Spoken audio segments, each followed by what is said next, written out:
On today's episode of the Isaac Hayes Show, we're going to be talking about the Harris and Wills campaign and how it's built on lies and how Kamala really don't want to go ahead and debate and face the press. We're also going to be talking about the latest school shooting in Georgia and how the Trump sentencing has been pushed back until after the election and my theories on why they pushed it back. All up next on the Isaac Hayes Show.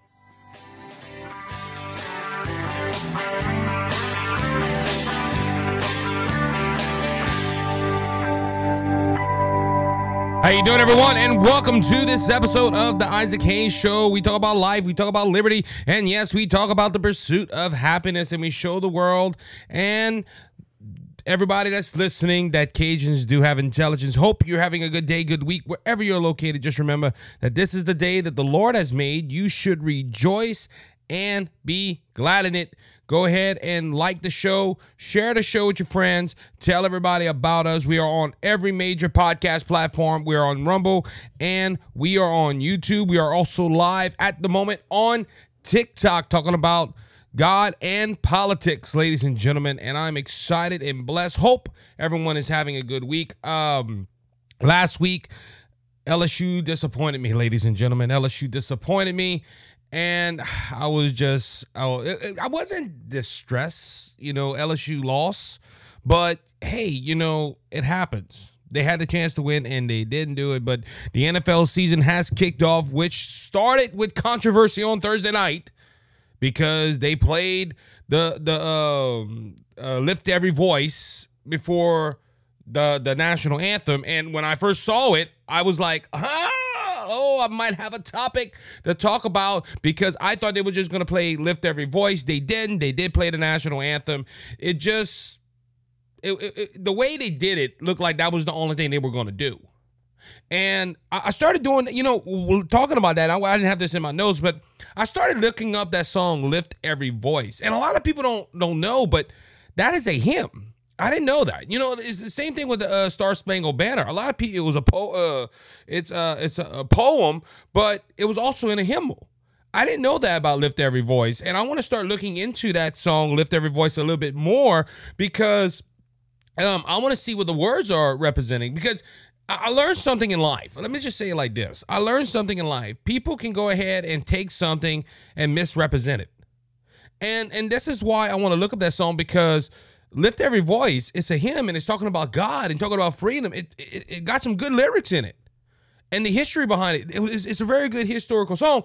I believe, however, that people have taken that song and misrepresented it.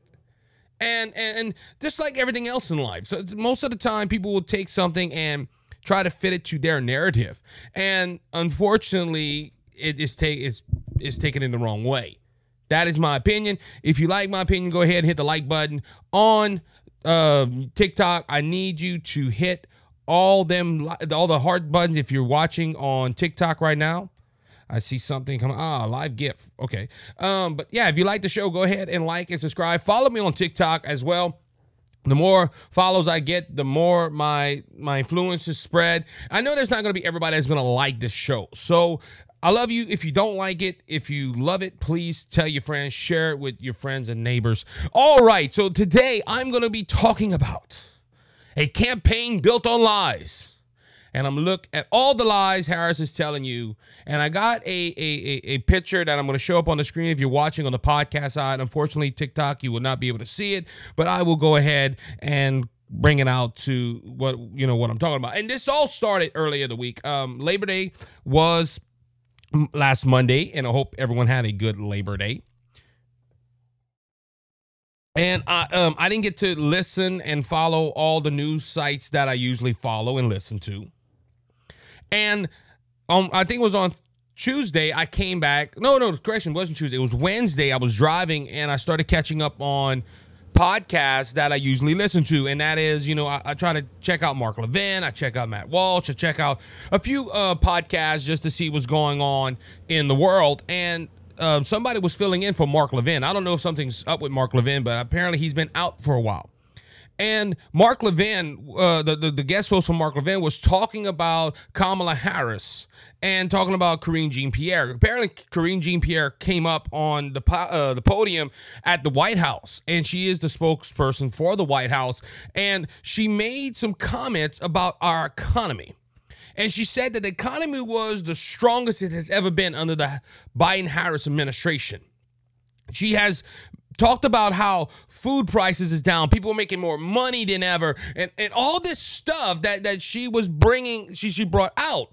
And look, credit to the show host, he did an excellent job pointing it out. But I thought too, I was like, man, I can't believe that Karine Jean-Pierre will come up and say that Biden economics is working. Even Kamala Harris came out and said that the economy was strong, and she was proud of Biden economics and how Biden economics are working for the middle class and it's helping us.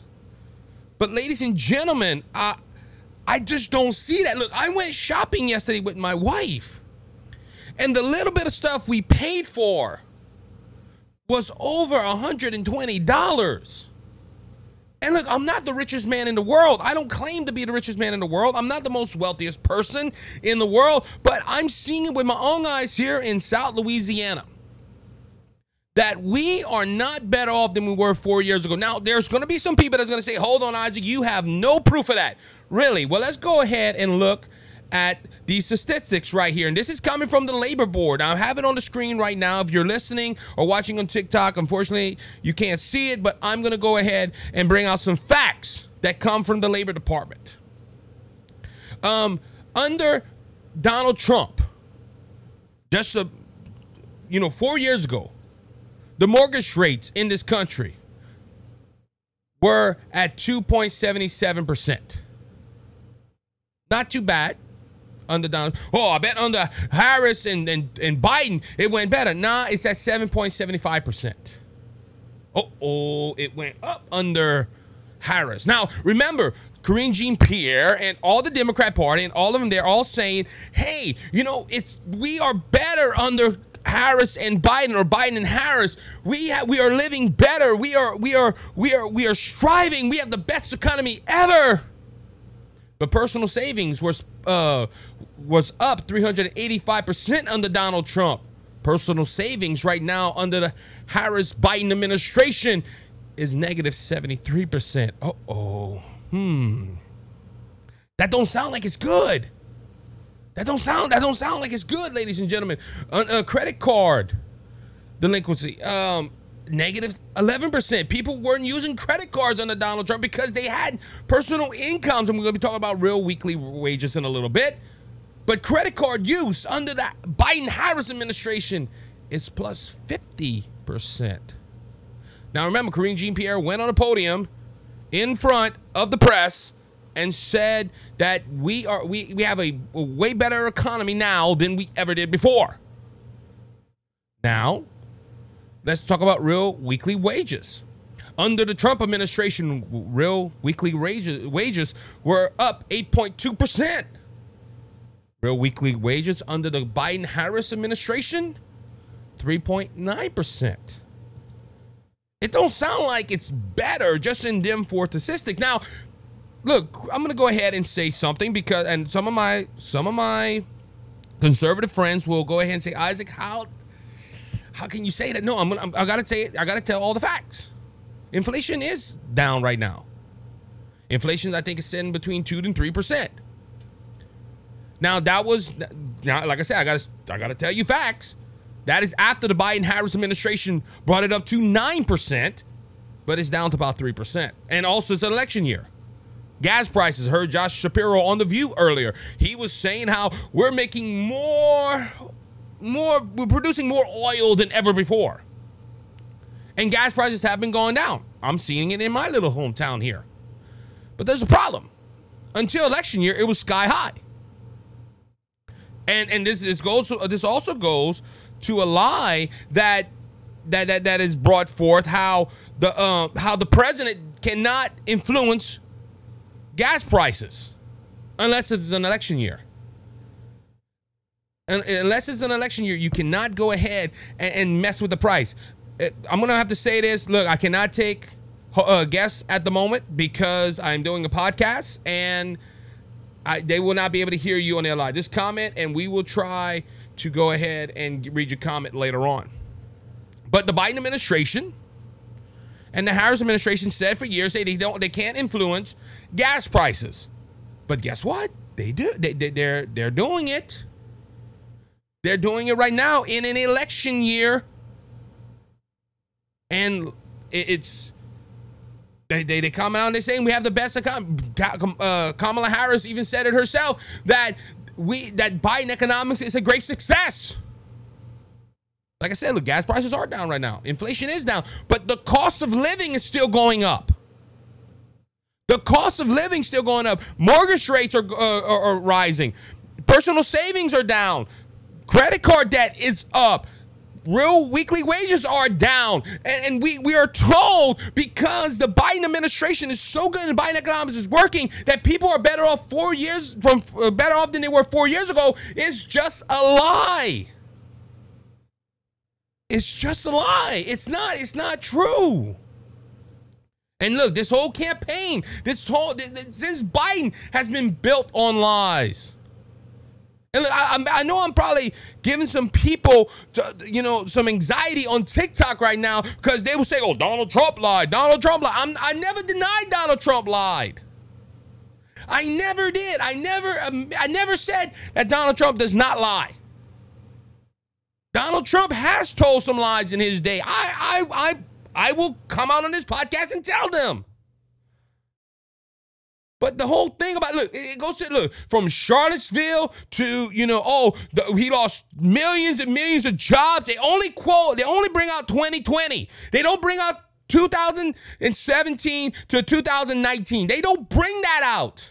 They only want to quote 2020. In 2020, Donald Trump lost all these jobs. We was in a worldwide pandemic. Of course we're going to lose jobs. Of course we're going to go ahead and lose, look, Democrats and Republicans. See, Democrats don't want to bring this out, but Democrats were saying, hey, we need to go ahead and shut down the government. We need to shut down the economy to save lives. You don't hear that. You also don't, a lot of you probably remember the little tracker of how many deaths were dying per hour under the Trump administration, but they didn't show that under the Biden administration. We came out of a pandemic. We took you out of a pandemic. I'm just bringing out facts right here. This whole campaign, the whole Biden administration, the whole Kamala Harris campaign is built on lies. This is why she's trying to change the rules in the debate. And I'm going to elaborate on that a little bit longer after a while, but she does not want to face the press. We are over 2 months, or getting close to 2 months, of her not even having a formal press conference. Well, Isaac Elba calling for an interview. She went ahead and had that interview with Dana Bash. Look, Dana Bash asked her some hard questions. She did not ask any follow-up questions to her hard questions. She didn't push Kamala Harris. She did not push her to the limit to where she can mess up. She was off script, and they didn't want to mess up that image. And Tuesday night, we have a debate. And I'm hoping that the hosts of ABC will do their job and ask the hard questions. Just don't ask the hard questions to Donald Trump and give her softball questions. In sports analogy, I bet the best way I can throwing Donald Trump a 98 miles an hour fastball and giving her what we used to call a slow pitch softball. Just underhand it and hope she hits it. I'm hoping that don't happen Tuesday night. Now, we know that with the rules and everything, like I said, I'm going to elaborate on that a little bit more. That is in my notes. But this whole campaign, I'm seeing this. The Kamala Harris campaign is built on nothing but lies. And I talked about it last week. She's hoping that the ignorance of the people of America would hold her over to the finish line. And look, I'm not gonna deny that. Look, I hear a lot of commentators and a lot of pundits and a lot of TikTokers say, well, Isaac, I think Trump's gonna blow it out. Then you have some, even on TikTok, the moderate Democrat I listen to every so often, oh, Kamala Harris is going to go ahead and wipe the floor with Donald Trump. Look, and I pulled it up on my computer screens the other day. I looked at all the maps. Donald Trump has to win Georgia and Pennsylvania. That's how it comes down to. If the way that I set it up, it got to come down to Pennsylvania and Georgia. Even if he wins Georgia, he has to win Pennsylvania, Wisconsin, or Michigan. If the way the polls are right now, and I don't believe all polls, because you still have some people that are not decided who they're going to vote for, or some candidate voters, or some other third wing part. I'm going to be honest. This isn't going to be a tight race. It's not going to be, oh, cut and dry. It's going to be a tight race. And the only reason it's a tight race is because the Democrat Party and Kamala Harris, they're hoping that the ignorance of people will get them over the finish line. Why do I say what these facts are? Look, if she comes out Tuesday night and Donald Trump does his job and debates her well and exposes a lot of these lies, it won't look good. But I know what she's going to do Tuesday night. She's going to go ahead and go try to around the question, and I'm hoping the ABC host will push her on a couple of things. But the reason she don't want to face the press, the reason she don't want to face people, she don't want to do this debate. I know she don't want to do this debate on Tuesday night. Because if she's pressed, the lies are going to be exposed. There's no ifs, there's no ands, there's no buts about it. The lies will be exposed if she is pushed. We've seen it with the CNN debate, the CNN interview. She went ahead and she did not answer certain questions. She went around certain questions. And she did not answer. And even Tim Walz did not answer questions. Because their whole campaign is built online. And if we had a straightforward media, if we had a media that was willing to expose the lies like the media is supposed to do, there's a reason why we have a First Amendment. Everybody talks about the First Amendment being the freedom of speech. Yes, but it's also the freedom of the press. The founding fathers put that in there so our media can go ahead and expose crooked politicians. But right now, it's only one-sided. It's only one-sided. And I don't have the poster to show it or the statistic right in front of me, but I think it was like 83 to 85% positive coverage of Kamala Harris. And it was like 89% negative coverage on Donald Trump. Which way the media is leaning? Which way? And this is why, look, there's this, I had to find these statistics on a conservative news radio program. The media is not going to show you this.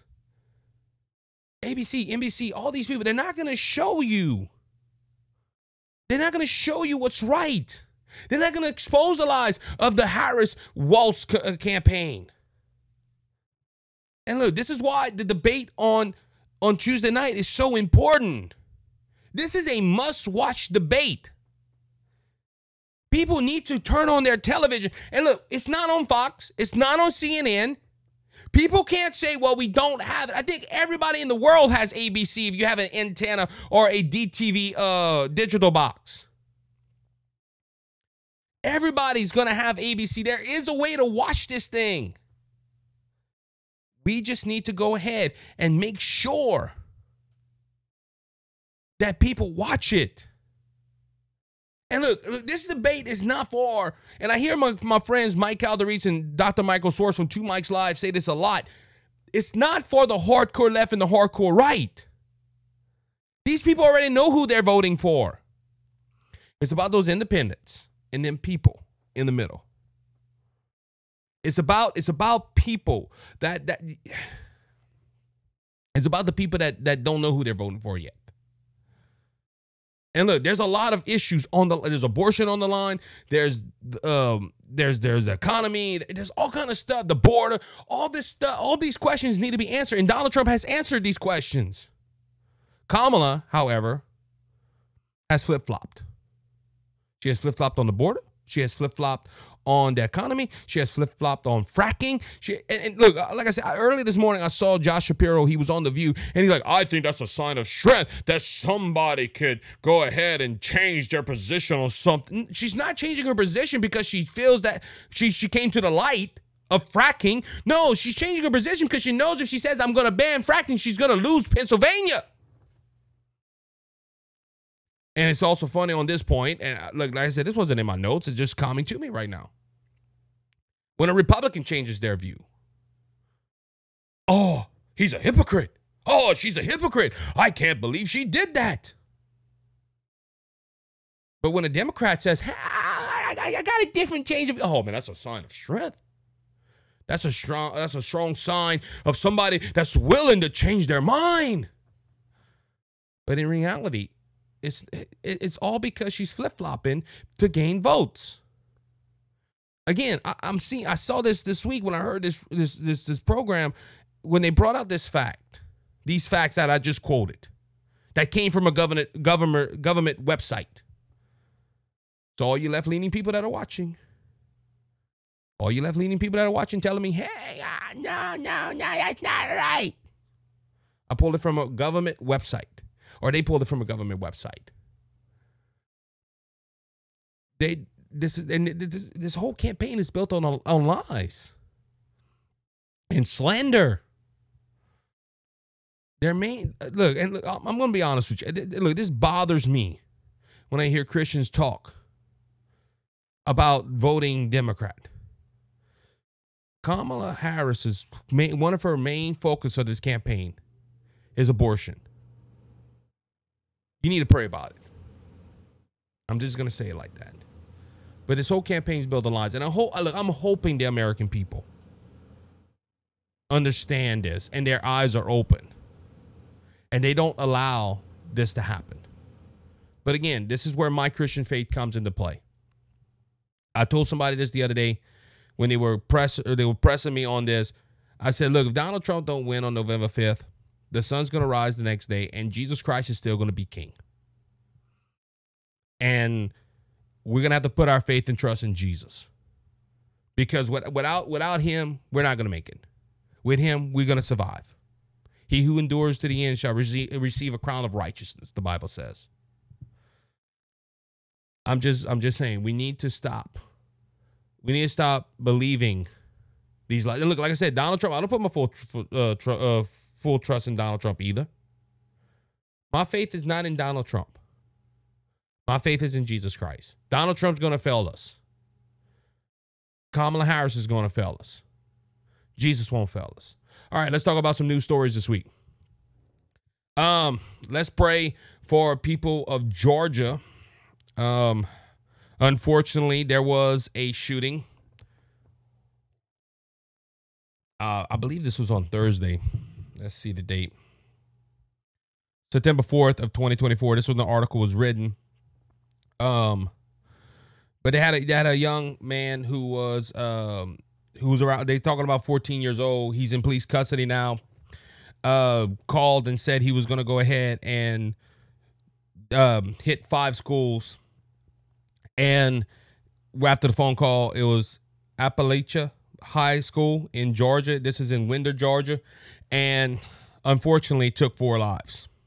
Police caught him. So he is in custody again.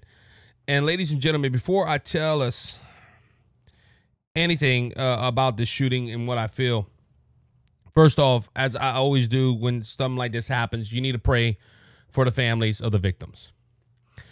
I don't know who were the 4 people, but this was somebody's son, somebody's daughter, somebody's granddaughter, somebody's grandson. And this is terrifying. This is terrifying in a nation that we have, that we can lose somebody like this. And schools are supposed to be protected.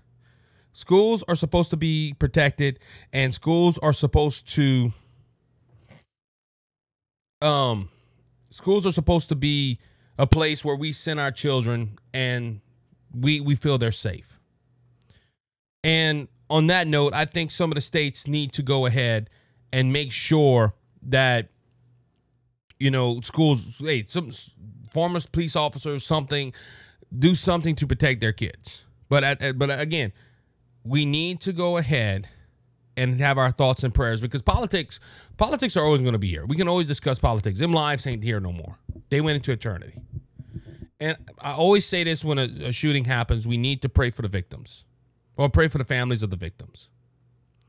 On this note, this is where the politics is going to come in. Now, when I saved this story to talk about, it was not yet, but it did not happen yet. But I knew when this story would happen, some in the political world would blame the firearm. Why? Because we've seen it in the past, where when a school shooting happens, the Democrats are quick to jump on this narrative that it's the gun's fault. And you can go back on my podcast when I was the Cajun Conservative and all this stuff.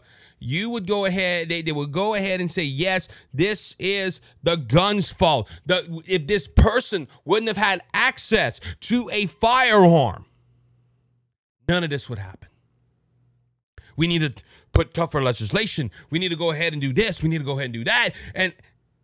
And guess what happened? Biden calls for gun ban, condemns Republicans after Georgia high school shooting. This is from the Daily Wire. President Joe Biden came out and did it. I was like, wow. I just saved the story, and it was hot off the press. And President Joe Biden, who we haven't seen in a while, you know, we haven't seen. He's been on the front lines of the beach, resting. This is the man that dropped out of the presidential race and said, you know what, we're going to go ahead and I'm going to take a break, and I'm going to go ahead and I'm just going to relax. I'm going to give my duties to everybody else, and I'm just going to relax. He's been on vacation ever since he dropped out of the race, since the Democrat National Convention at least. And look, this is, in my opinion, this is who's running this country. But he came out of vacation to make sure he calls for a ban on guns and says that this should not happen. And I agree with him. It should not happen in the country that we're living in. But Democrats are pushing for gun bans. Now, we don't know all the facts about the shooter. We don't know his intention and all yet. And to be honest with you, I'm not going to make a comment until I know this. But why can't the Democrats just think it might be the person to blame instead of the firearm? Because look, I worked with firearms already. I worked in a retail store where I sold firearms. I hunt, I fish, I do all this stuff. If you go ahead and put a firearm in front of you, and I've used this analogy already, and say, hey, fire, it's going to sit there. You can put the bullet in the chamber and everything. It's not going to fire unless there's a malfunction in the piece of machinery. I have to pick up that firearm, point to something, and aim at my target and pull the trigger. Unless you pull the trigger, and again, there might be a malfunction in the trigger mechanism, but unless I pull the trigger, the firearm is not going to fire. It takes an individual behind the firearm to pull the trigger and decide where he's pointing to or she's pointing to. So for the Democrats to go ahead and say, hey, we need to blame the firearms, it's stupid to me. It's just plain out stupid. You cannot go ahead and blame a piece of machinery for the actions of an individual. Look, and this is why, and I agree and I disagree with the Republican Party on their analysis of what's at fault. A lot of them will say this is mental health, and it could be. I'm not going to deny that. But I go deeper because, as you know, I am a Bible-believing Christian. I think the heart of a person is the problem. Yes, they can have mental problems and they can go ahead and think things that are wrong. I understand that, but that's because of the heart. If the heart don't have peace and joy that is found in Jesus Christ, they're going to want to do things wrong. They're following their father, the devil. The devil puts in the heart of people to do evil. And if they don't know Jesus Christ and the Holy Spirit to guard their heart, they're going to go ahead and commit evil acts. That is the issue. That is the problem. It's the heart of the individual that is. And look, I'm not going to say everybody that don't believe in Jesus Christ, they don't have an evil heart. All of them. I'm just saying there's some people that don't know how to control their emotions. And that is because they don't have the Holy Spirit guiding them. It is not the gun's fault. It is not the mechanism. Like I said, look, also, let's go ahead and bring this analogy about the gun. I put a gun down and I break it down. It's bolts and pieces that go together. That gun does not have feeling. That gun they don't know. The gun don't know what it's doing. It takes an individual to go ahead and pull that trigger. And I'm sorry for people that want to blame a piece of machinery for crime. It is not the gun's fault.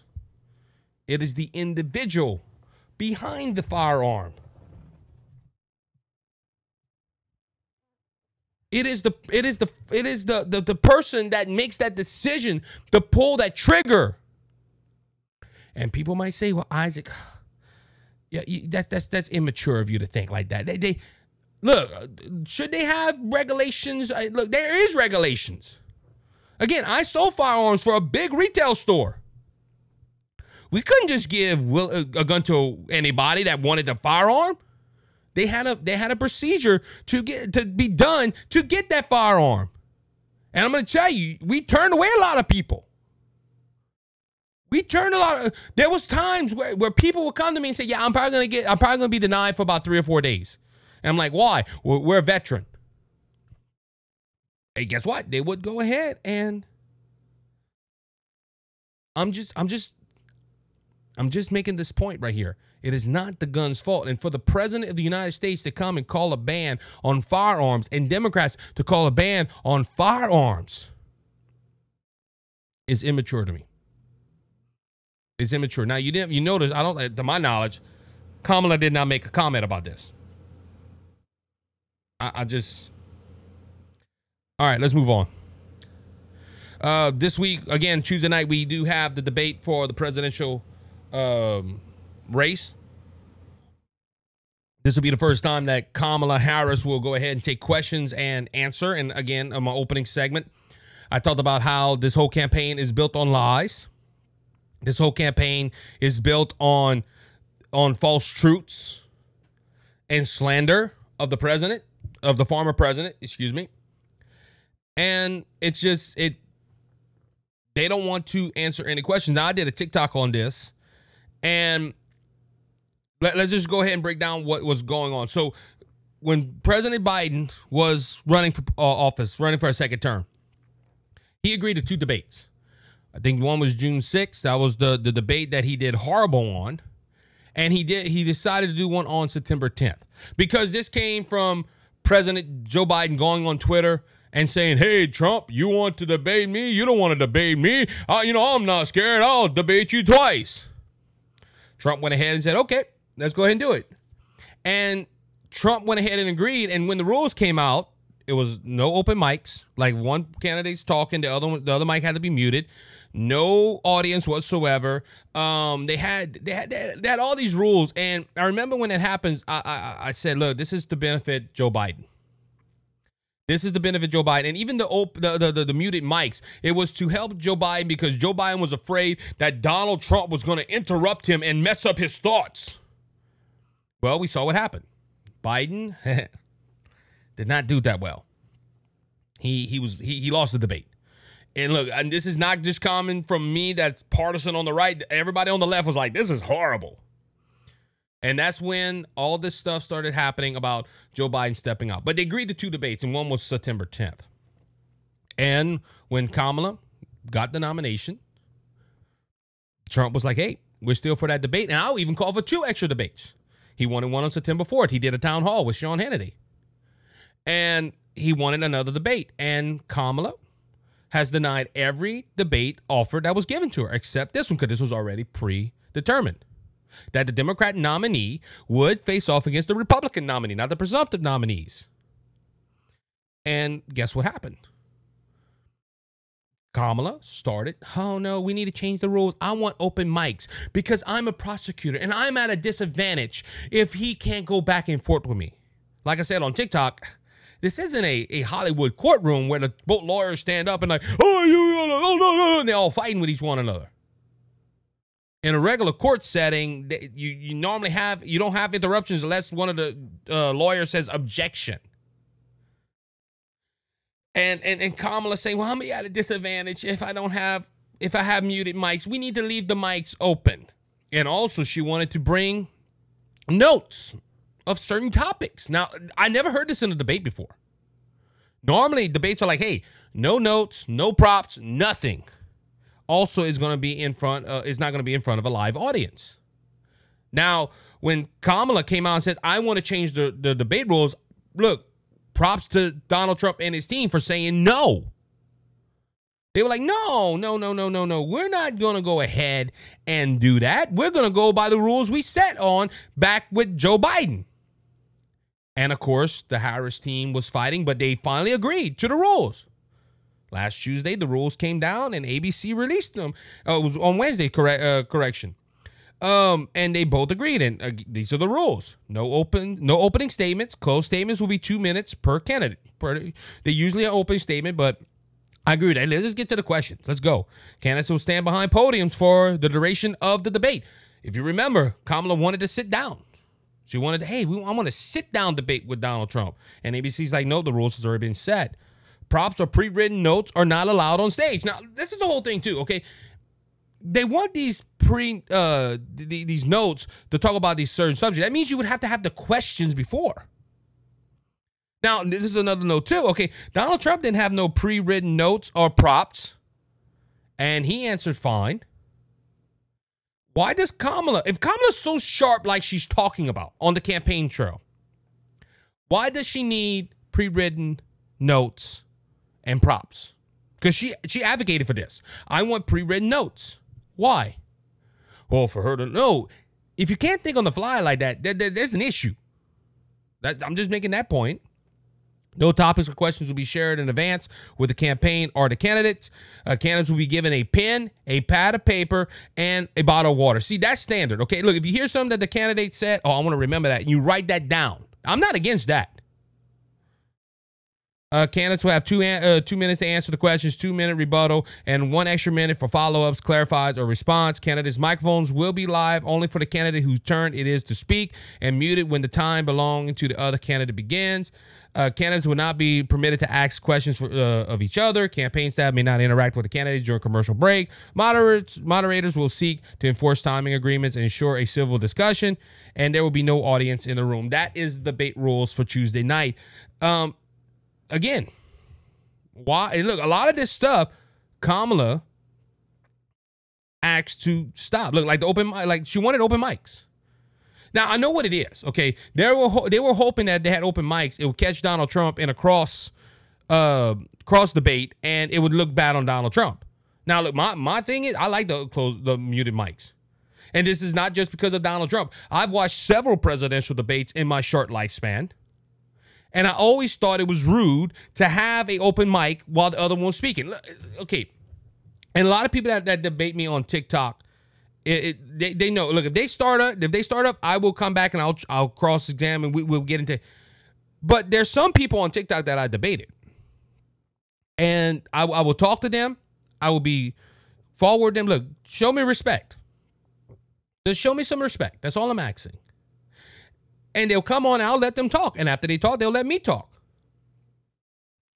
I'm not, look, on my show, you can go, I talked to the liberal trucker that's on TikTok.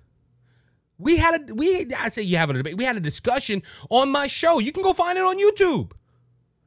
And look, props to the liberal trucker. He went ahead and told me this. He said, look, Isaac, I respect how you did your interview. He said, I go do some interview sometime, and they cut me off every 5 seconds. You can have that dialogue. You can have that debate where you can be respectful. But I like the muted mics. I'm glad they're leaving it in. Now, again, this was all to benefit Joe Biden. And it's funny how the Harris team wants to have everything favor her. They came out with a statement. It would be a disadvantage for her to debate him without an open mic. Why? Because they want that viral moment where if Trump crosses the line and fights with her, oh, see, he's not presidential. And it'll make Kamala look like she's a little angel. And look, my advice, I don't think Donald Trump listens to this show, but hey, if Donald Trump is listening, be quiet. And look, that was the biggest weapon Donald Trump had in the Joe Biden debate. He went ahead and shut up, and Biden dug himself in a hole. And look, what was one of the viral moments of that debate? It's still going. You still see people sharing it. When Biden was trying to answer a question, and you could not understand what he said, Trump made the point. I don't know what he said. I don't even think he knows what he said. That went viral. And look, quote Dan Bongino, it's not about policies, unfortunately. It's not about stance. It's about that 15-second clip that can help or ruin a campaign. Clips and sound bites. And that's what this debate's going for. Clips and sound bites. But I'm going to be honest with you. And that also goes to another point. I brought this out on TikTok. Who's really scared to debate? Kamala Harris is fighting for all these rule changes. And right after these rules are dropped, well, it's going to be a disadvantage for her. But we wanted to make sure Donald Trump showed up. Donald Trump offered her 2 more additional debates besides the one on September 10th. She declined. Also, Donald Trump's fine with the rules. She's the one that is trying to go around the rules. So who's really scared to debate? And we already know that Kamala don't like answering questions. She has not done a press conference in God knows how long. Her speech at the DNC was only 37 minutes. Her interview with CNN that the left is using, oh, she did an interview, y'all should be happy, y'all conservatives, was only 16 minutes of her talking. Everything else was Tim Walz and Donna Bash. So don't tell me that she's willing to talk to the people. Come on, this is the lady that went into a restaurant, told all the people to get out, brought her own actors in, shook their hands, and left, and the people outside holding Trump signs. This is the lady that does not want interaction with American people. Well, she's the vice president. She has to be protected. So you're going to tell everybody to get out and bring your own actors into the restaurant?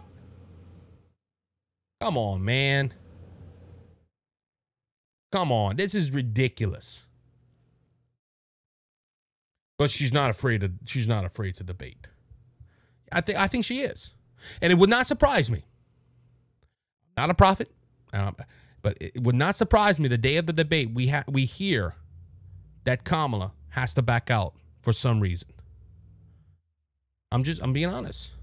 And look, like I said, Donald Trump, shut up. Talk when they ask you a question, answer the question, bring out the points. If she rebuttals, and I don't think, to me, look, she's never been a good debater. Oh, Isaac, you're just saying, no, I'm not. I'm just, Gabbard, Congresswoman Gabbard destroyed her in a debate with the Democrat Party. And just not her. Other candidates hit Harris hard. I'm just saying. It does not look good, in my opinion. Somebody said, not true. You mad because she's doing things he would. What? I don't know what you're talking about. All right, let's move on. So let's go. Let's talk about a little bit of Elon Musk. Elon Musk has been banned in Brazil. Well, X has been banned in Brazil. Why? Because Elon Musk made some comments about their way of government there. He tweeted some stuff, and the Brazil government thought, hey, this is false information and all this stuff. You know how they blame Elon Musk for everything. Look, it's funny how Elon Musk was the left's golden boy a while back. He created Tesla. He went ahead and did all kind of stuff for Tesla and all that. For energy renewal and all this stuff. It was funny how they looked up to Elon Musk pretty much. They were like, hey, Elon Musk, boy, yeah. But now that he bought X and he's promoting free speech, the Democrats don't like him. And he gave Donald Trump back his Twitter and all this stuff. They just don't like him. Elon Musk is the devil to the left. And Brazil decided, hey, we're going to go ahead and ban X and people can't read and have freedom of speech. Now, this is Brazil. Okay? Brazil can do whatever they want. They're a separate country. How does this apply to America? Well, apparently Kamala Harris agrees with this decision. She even said so on a show, I believe it was. She said that what happened in Brazil, they should limit Twitter or X now. And I was supposed to upload it and I didn't, but Elon Musk went ahead and quoted this, and it was from In Wokeness. It was 8/30 of 24. He says Kamala supports what Brazil just did to X. How do I know? She wants to do it here, and they have a clip of her saying this. She was in an interview or whatever, and I heard the clip. She wants to go ahead and limit social media. Now, we're on social media. I'm on Facebook. I'm on Twitter. I'm on TikTok. I'm in all this stuff.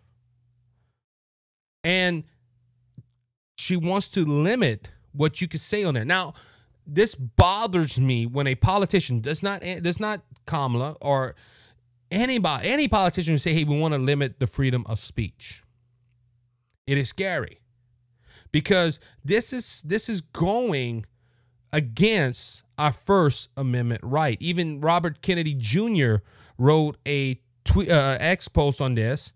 Kamala Harris, and it was a quote, he has lost his privilege. Can someone please explain to her that freedom of speech is a right, not a privilege?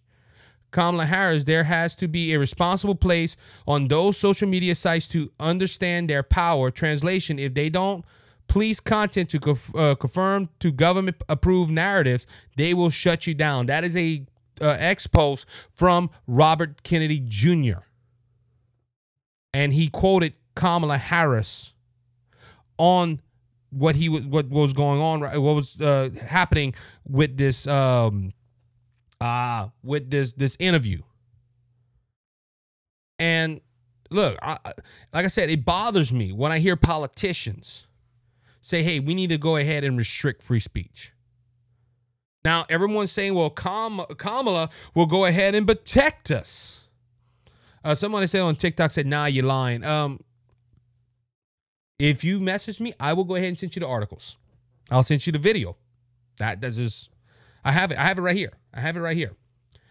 Somebody said Trump wanted to get rid of TikTok at the beginning. Yes, until they changed their policies. And now he's saying, hey, we should keep TikTok.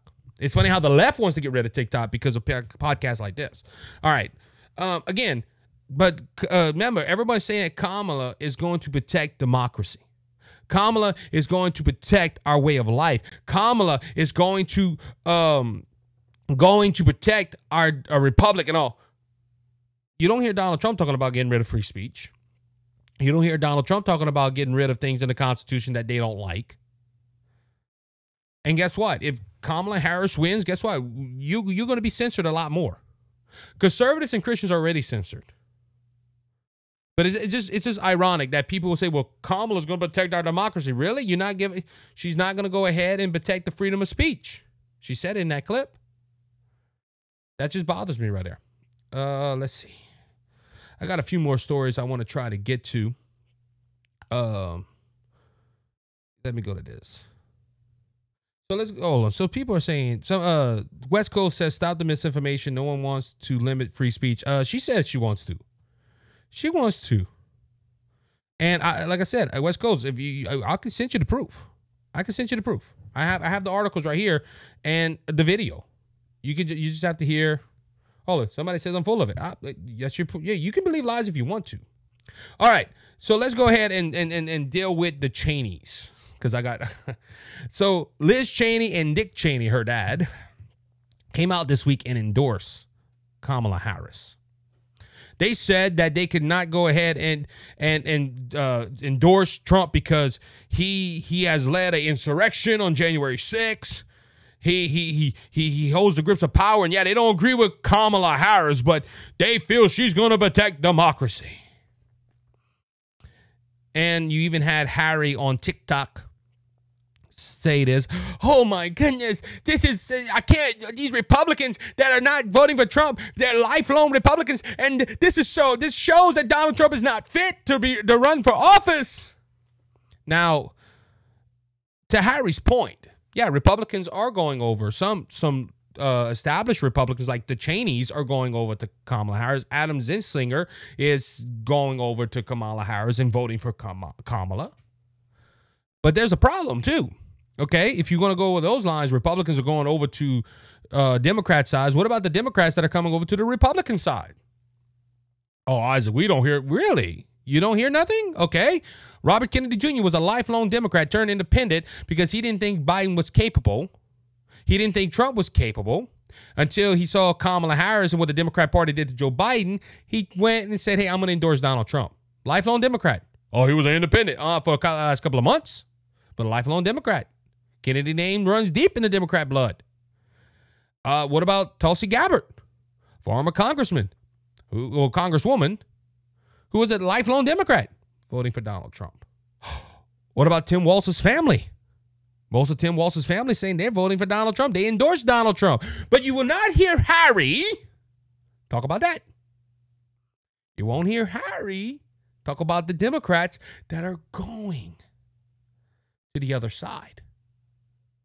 You only hear about the Republicans like Liz Cheney and Adam Zinslinger, or whatever his last name is, and Dick Cheney that are going over to the right, to the left, and voting for Kamala because they don't think Donald Trump is a good person. But you won't hear about the Democrats going over to the right. None whatsoever. They'll forget that. Also, on this point, Liz Cheney and Dick Cheney should just become Democrats. They push more Democrat policies than Republican policies. How dare you say that? This was a Republican congresswoman and a vice president of the Republicans. Yep, that's fact. I can't deny the fact. But Adam Zinslinger, too, they have been promoting more left-leaning positions than the right. These are what you call rhinos, Republican in name only. They go ahead and they'll say something that will scratch your head as a Republican, saying, why are you pushing that? Why are you compromising on that?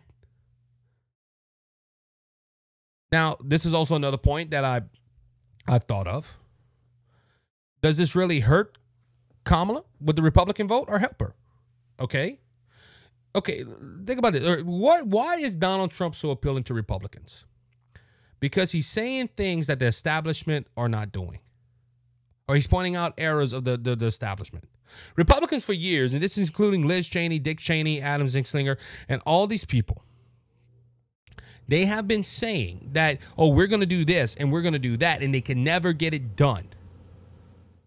Trump comes into office for 4 years and does half of what they were saying they were doing for the last 40-some years. People see that Donald Trump, when he promised something, he gets it done.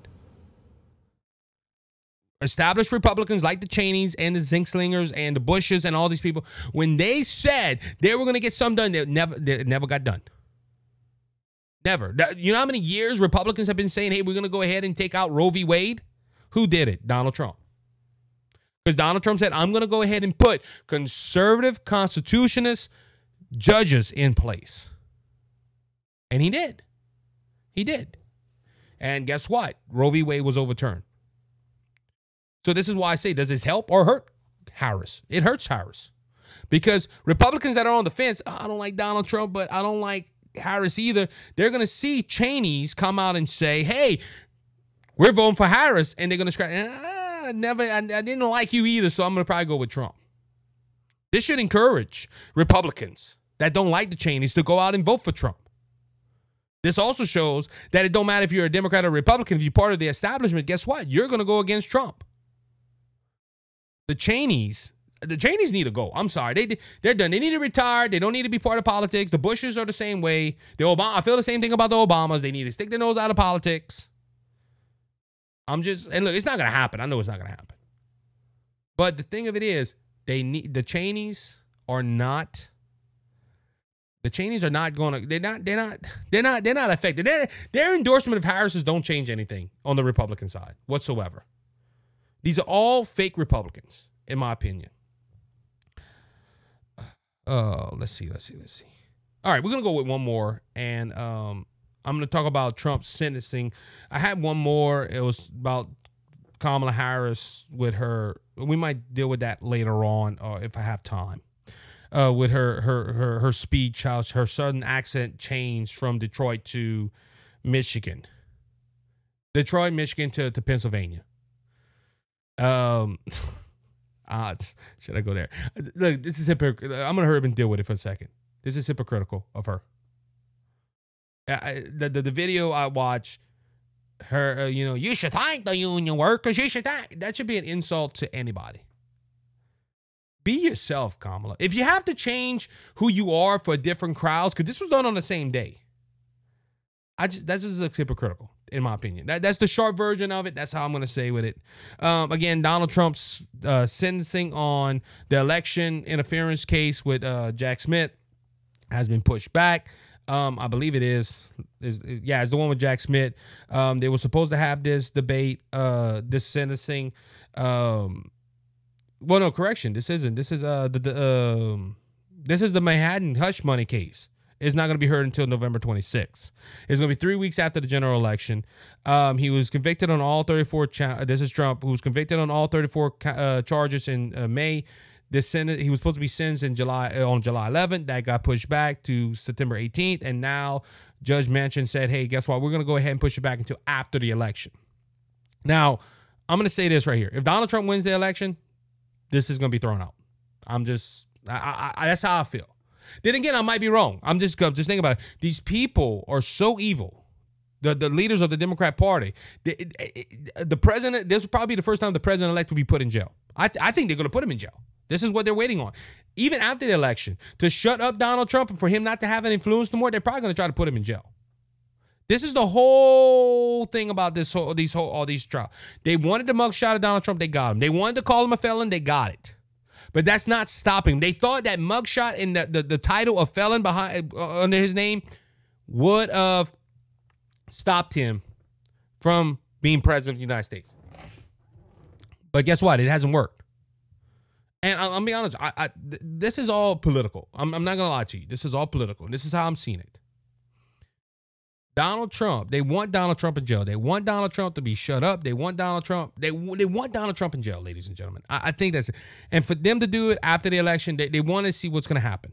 If President Trump becomes president again, he becomes the 47th president, I have a strong feeling in my gut they're probably going to drop it. That's why they're waiting. After, they're probably going to put him in jail because they hate him. They hate him, and they want that picture of Donald Trump being put in jail. We'll have to wait until see. But yeah, the case has been pushed back, or the sentencing of the case has been pushed back also this week. And I just came back to mind. Robert Kennedy Jr. on election with the election his name staying on the ballot, 2 states, I think it was Wisconsin and one other state, I can't remember the other state, has decided to pull their name out. So this is funny about the Democrats, okay? Especially in Michigan. Michigan they don't want a left-leaning person on the ballot. They're trying to remove John Wiltz, I think his name is, or something like that. I would have to go look at his name. They want to go ahead and pull him off the ballot because it might hurt Kamala. But they want to keep Robert Kennedy Jr. Now, Robert Kennedy Jr. has suspended his campaign. He's leaving his name in states that don't matter, so people that want to protest, they can go whatever, which I think is a dumb move. But hey, he endorsed Donald Trump. Hope his followers go ahead and vote Donald Trump. But in Michigan, Pennsylvania, and everything, he's trying to pull his name off of the ballot, and the Secretary of States of these Democrat states don't want to pull his name off the ballot. Why? Because it's going to hurt Donald Trump. And because it's going to hurt Donald Trump, they want to leave it on the ballot. But he has won some court cases where his name is coming off in the appeals. Now, some states they're trying to appeal it to keep his name on there. But it's just kind of funny, okay? They want to keep his name on there, but not anybody left-leaning on the ballot. But with that being said, that's going to wrap up the show. I know I had a lot of news stories today, but I think it went pretty well. I think it went pretty well. If you can, please like and subscribe to the show. If you're on TikTok, follow the show. Go ahead and tell people about it. Thank you to everybody that went ahead and had the 3,100 likes on there. I did not read a lot of comments today, and I apologize with that. Just had a lot going on. I know we had somebody that wanted to come up. One day I will be able to set it up to where TikTok could be in the show and y'all could hear and all that stuff. No, I didn't go live on Rumble today. This is going to be a pre-recorded message on Rumble, but please please subscribe to the show. We'd love to go ahead and meet with you guys and comment and tell me how you feel about certain issues. Go check out my videos. And until next time, you be blessed, you be encouraged, you have a good one.